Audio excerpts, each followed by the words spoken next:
Smithville Board of Aldermen meeting is now called to order. Before we stand for the pledge, Ms. Wagner, you have something for the agenda? Mayor, staff would recommend that item number 10 be amended, that the agenda be amended to remove item number 10 from consideration this evening. Chief Lockridge and I agree that we need to ensure that there's some clarification in the language and understanding by the school district of the proposed changes. So the appropriate action would be a motion from the board. And because this is an ordinance, we would need a motion, a second, and then it would be a voice vote to amend the agenda to remove item number 10, bill number 3015-23, amendment of Schedule 3 of Traffic Code. And if the board so agrees to remove that, then the agenda would be amended so that item would not be under consideration this evening. Thank you. Do I have a motion? Mayor, I'd like to make a motion to amend the agenda to remove item number 10, bill number 3015-23, amendment of the Schedule 3 of the Traffic Codes. Thank you. Do I have a second? Second. Thank you. Clerk, please call roll. Alderman Russell. Aye. Alderman Shipley. Aye. Alderman Hartman. Aye. Alderman Atkins. Aye. Alderman Yulidol. Aye. Alderman Wilson. Aye. 6-0. Motion carries. Thank you. We will move forward with the amended agenda. Those of you that have the paper copy, item 10 will be removed. Public comment becomes 10, so on and so forth. All right, please stand and join me for the pledge.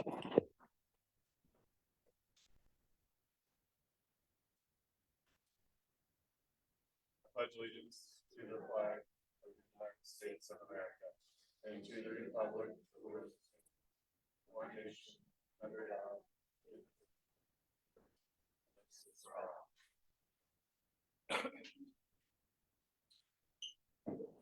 We did have a proclamation on the agenda, but they're not able to attend, so they'll pick that up tomorrow, I think, or later this week. Next item on the agenda is the consent agenda. Make a motion to approve the consent agenda. Alderman Yulidol. Motion to approve the consent agenda. Thank you. Do I have a second? Second. Thank you. Any discussion on the consent agenda? All those in favor of approving the consent agenda, say aye. Aye. Alderman Russell, you're on mute. Oh, thank you, Mayor. Yeah, I did have a couple questions on the consent agenda, if I may, please. Sure, go ahead. On resolution 1284. A question for you. If we're planning on having, just reading through it, if we're planning on having it at the parking lot at the high school again. It wouldn't be for 2 years, and we coordinate that with the. We typically company. have coordinated with the school district to host that at the high school parking lot. Okay. Okay, thank you. I just noticed that the requirements are access to restroom and drinking water. Mhm. And there's several other requirements on there that I hadn't seen before. So anyway, I just Because wanted to bring that to everybody's attention. that site most meets those requirements, and just as information to the entire governing body, the household hazardous waste process or the collection, we've been partnering with Mark for a number of years. Mark does multiple collections throughout the metro area on an annual basis. So they've got kind of a process down. They work with a contractor who comes in and they set up the site.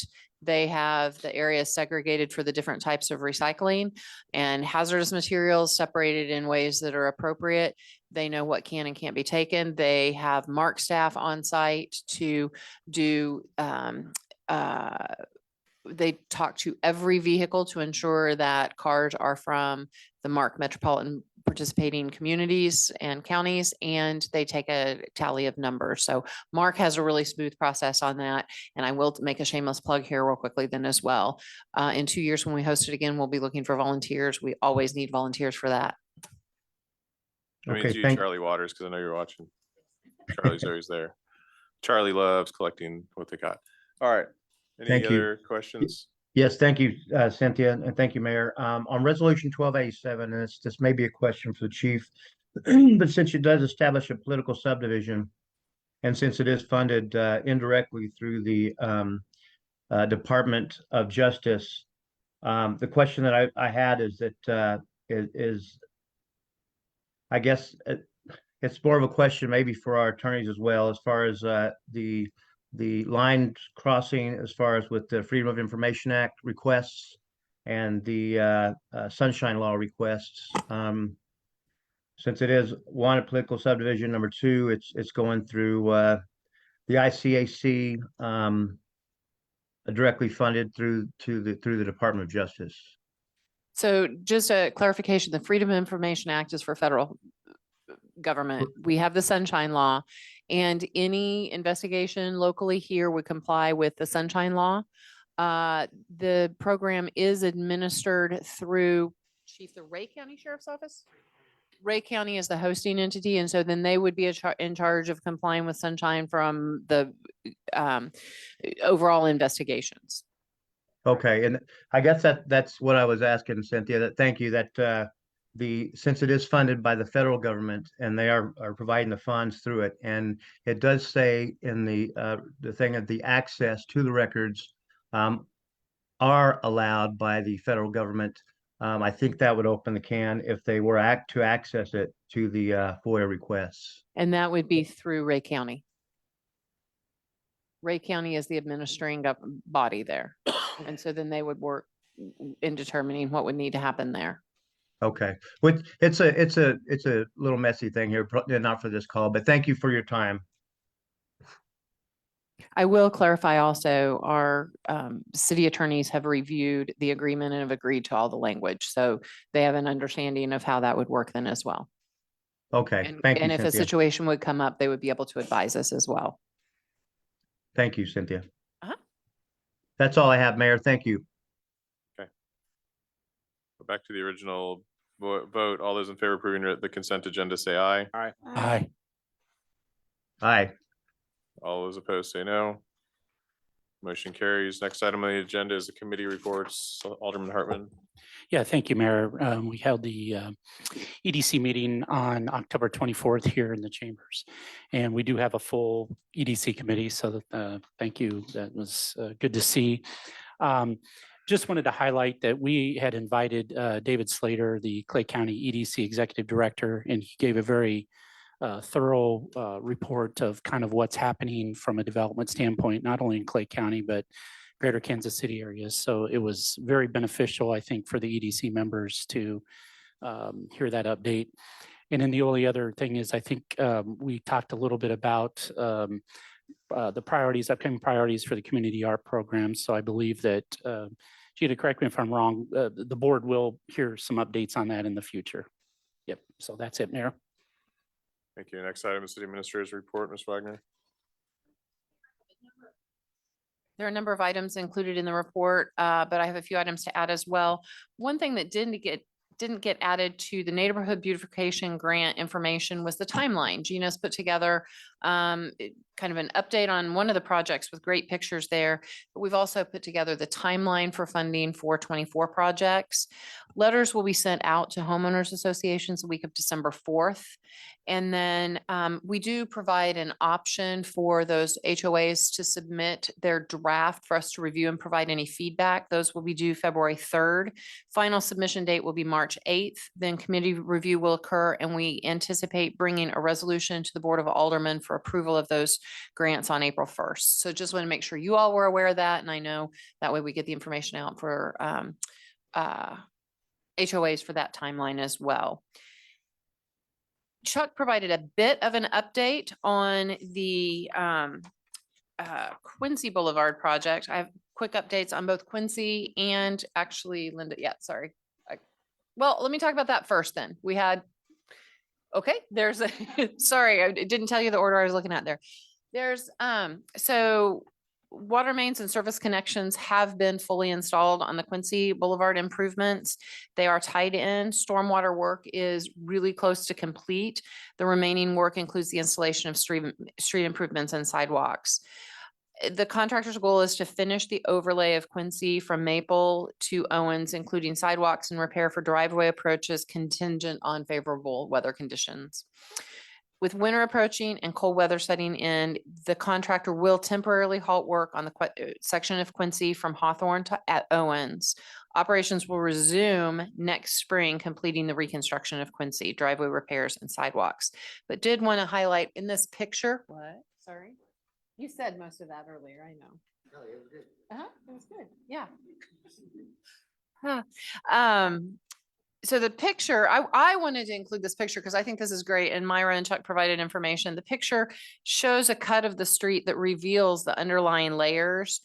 It does show the reason behind the failure of Quincy Avenue's street surface.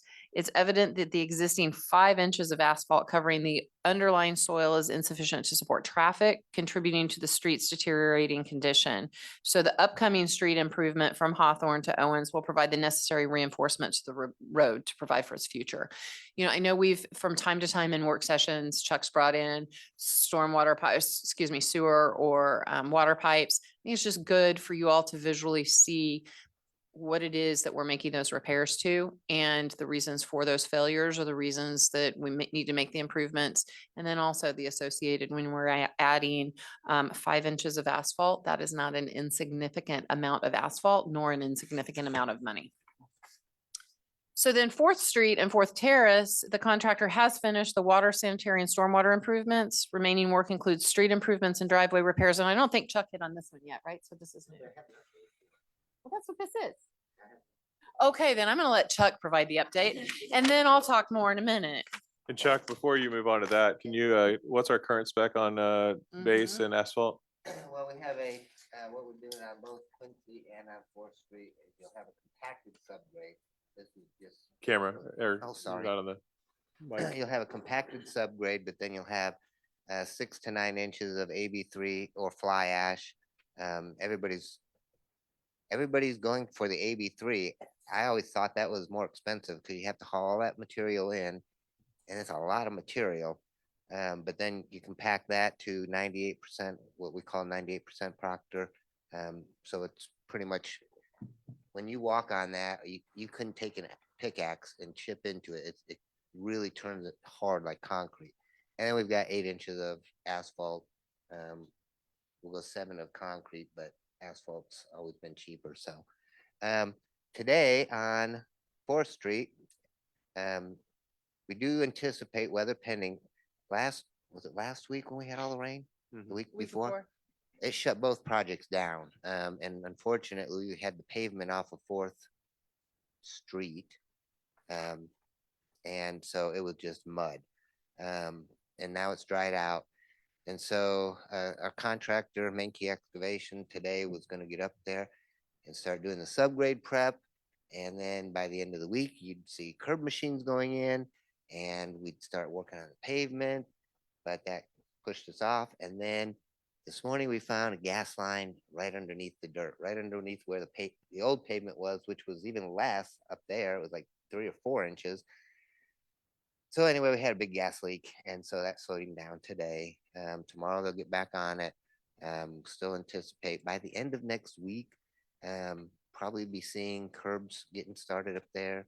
And then we'll be working on all the water, all the change order sewers that you guys approve, storm sewer, it's all in. We're just waiting for the subgrade, and if we wouldn't have hit the gas line today, we'd have it in. At least on one road. And the process is they're going to get the subgrade done on 4th Street.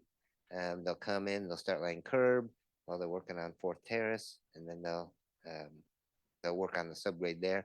So hopefully, weather pending, yeah, because we got all these people, they can't even drive up to their homes now because it's mud, it's tore up, and it's about 12 inches below the existing Spellman. So you can't even get in there.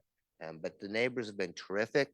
Even the trash men are helping the contractor haul the trash bins back up to the people's property. So one lady moved this weekend. I think our contractor went out and helped her move.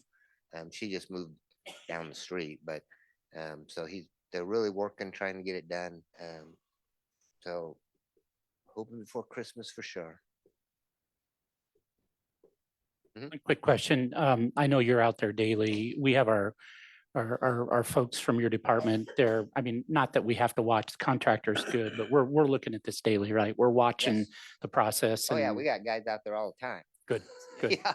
Yeah, we've on got both 2 project projects. inspectors that are out on projects. They may not be there 24, well, the whole time, but they are monitoring They're those there a projects lot. pretty much.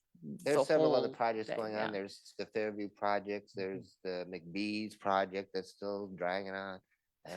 There's several other little projects going on, but they're staying on this too, yeah. No, that's great. That's Yeah. just, So I thought you were gonna say, please slow down on Spellman. We have contracted, I see myself walking across that darn street and thinking, oh, I need to look. Please slow down. Right there on where 4th Street is, just slow down. I mean, it's like 200 feet. And that would be very helpful. Thank you. Good plug. So now, Linda, I'm ready for the other picture. I'm sorry. Saturday morning, our police department discovered some vandalism at the restrooms at Courtyard Park. This is one of several pictures, but it does depict, you see a sink down. There was, the soap dispensers were taken down, soap smeared across. It was pretty significant vandalism. The police department is reviewing video from that area, determine if we can find out or be able to identify where that may have, who may be responsible. We also tomorrow will be working with NPR, our insurance provider, and they sometimes do provide rewards for reports of kind of like a separate tip hotline. So we are working at clean up to that, figuring out who's responsible if possible and what might happen there. But you may in the future, through events, we may have to come to a point where we have different access to our restrooms. So we need to look at solutions on that. Then finally, I do want to thank our These are the Parks and best. Public Works staff You tried who one? today took down the Caramel apple Werther's. spring fall banners along streetscape and replace those with, we now have our winter decor up. They also have put up the decoration, holiday decor for the coming months, and working with the American Legion have flags up for Veterans Day, and working with city staff and the Legion, we plan to kind of put those up and take those down a little more frequently so they're not up constantly and take wear and tear on the flags, and then can provide appropriate attention at the holidays, that reminder, so we don't become kind of desensitized to the flags in the downtown. We want them to pop. So working with them on that, and appreciate all the work that Public Works and park staff put in today on that. And then finally, I did want to note, and I know the board is aware, I'd let you all know, but wanted to publicly acknowledge the fact that Stephen Larson has submitted his letter of resignation. He has accepted the job. Well, it should be formal very soon, with the city of Greenwood, Missouri. So he will be their city administrator, effective in December, and his last day with us will be November 29th. I got that date right? I keep blocking it and trying to block that out of my mind. So we have posted the position and are currently recruiting for that. In the interim, Gina will be filling that role until we have someone on board. We're very happy for Stephen. This is a step for a professional advancement for him. He has done a lot to move our financial reporting, financial information, and the documents that we provide in that analysis forward. So continue to build on that, and are excited to be able to see him move forward in his career. And Stephen is not with us this evening because he didn't really have anything on the agenda. I said, go home. He has a baby who's about 6 weeks old. So I sent him home to be with his wife and baby. You just keep that picture up the rest of the meeting. Blow it up, Matt, and put it on the bathroom. It'll be fine. All right. Next item on the agenda is number 7. Alderman Yulidol. Motion to approve bill number 3012-23, establishment of the Fairview Crossing CID, second reading. Thank you. Do I have a second? Second. Thank you. Any discussion? Clerk, please call roll. Alderman Atkins, Aye. Alderman Russell. Aye. Alderman Yulidol, Aye. Alderman Shipley, Aye. Alderman Wilson, Aye. Alderman Hartman, Aye. 6-0. Motion carries. Ms. Wagner, please read the bill. An ordinance approving the petition for establishment of the Fairview Crossing Community Improvement District, establishing the district and making findings and authorizing actions related to establishment of the district. Thank you. Next item on the agenda is number 8, Alderman Yulidol. Motion to approve bill number 3013-23, short-term rentals, second reading. Thank you. Do I have a second? Second. Any discussion? Clerk, please call roll. Alderman Yulidol, Aye. Alderman Wilson, Aye. Alderman Russell. Aye. Alderman Atkins, Aye. Alderman Hartman, Abstain. Alderman Shipley, Aye. 5-0 with 1 abstain. Motion carries. Ms. Wagner, please read the bill. An ordinance enacting a new chapter 625 of the Code of Ordinances pertaining to short-term rentals. Next item on the agenda is number 9, Alderman Yulidol. Motion to approve bill number 3014-23, creation of a Fairview Crossing CID financial fund, first reading. Thank you. Next, do I have a second? Merrill's second, I guess. Merrill second. So let Linda take that one. Any discussion? I did want to remind the board, some actions we take are legislative and some are administrative. This one falls into administrative because we do have to have a fund to put money into. There might have been some confusion on these in the past, but this is an administrative action. So clerk, please call roll. Alderman Hartman, Aye. Alderman Yulidol. Aye. Alderman Atkins, Aye. Alderman Wilson, Aye. Alderman Shipley, Aye. Alderman Russell, Aye. 6-0. Motion carries. Ms. Wagner, please read the bill. An ordinance creating the Fairview Crossing CID Financial Fund to account for the receipt of and expenditures from that allocation separate from any other monies. Thank you. Again, just to remind everybody, we are skipping over our traffic code amendment and we are now on to public comment. I only have one card. Is that it? All right. Johanna Pruitt, you have 3 minutes. Please state your name and address for the record. And if you need more time, please let me know before you start. I might need 4 minutes, just in Okay. case. It's 7:22, so go for it. Okay, my name is Johanna Pruitt. I live at 1009 Northeast 188th Street. First, thank you for removing Bill 3015-23. I do want to clarify the concerns that it's just for the school district. I think the concerns for me, there are a couple concerns. One, when I first saw it on the agenda, I called both of the Ward 2 aldermen. Neither one were aware of it. And I would think that in order for an alderman to be able to get a phone call, to be able to answer and give a good reasons why, they probably should have been informed prior to that being put on the agenda. I know the mayor is responsible for the agenda. You may collaborate with Cynthia, but ultimately that is the mayor's responsibility. And I would think that that would go to the aldermen, especially the ones that it's going to affect. So I had a conversation with both of the Ward 2 aldermen and they weren't aware of it. And nobody knew the purpose because it wasn't really stated, other than, to me, it looked like it was blaming the school district, the school traffic. So I live on 188th, so I can tell you there's no traffic from the proposed area from 169 to the east to Eagle Parkway. I'm not sure if it was intended to go beyond to the east of Eagle to where it affects the school or not. I do think the citizens should be aware of it. I mean, it's going to affect the street when people are moving, if they have garage sales.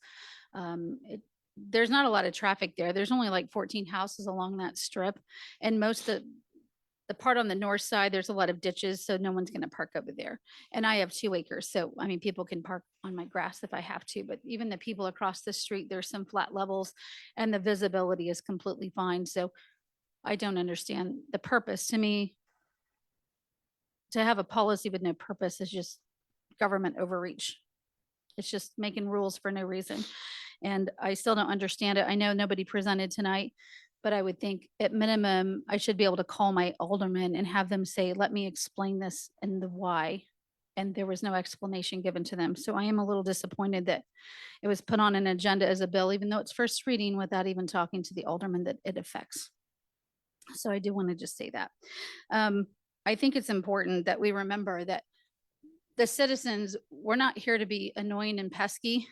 I kind of look at sometimes that it's presented like we're just janitors and you all are the CEO and we have to like climb our way up the ladder and prove our worth and prove our value. And it's the other way around. The people are the CEOs and we have the power to fire you all. You don't have the right to fire the people. So I just want to make sure that you guys understand that the people do matter and we should have a voice and not feel like we're annoying anybody when we do have questions and ask them. And they should be able to have a response when we call. Everyone should know what's happening. But to me, that was, in no offense, but Mr. Mayor Boley, I think you were kind of responsible for not advising the aldermen of what was happening or the reasons of why when that was put on the agenda Wednesday. So that's my comment and that's all I want to say.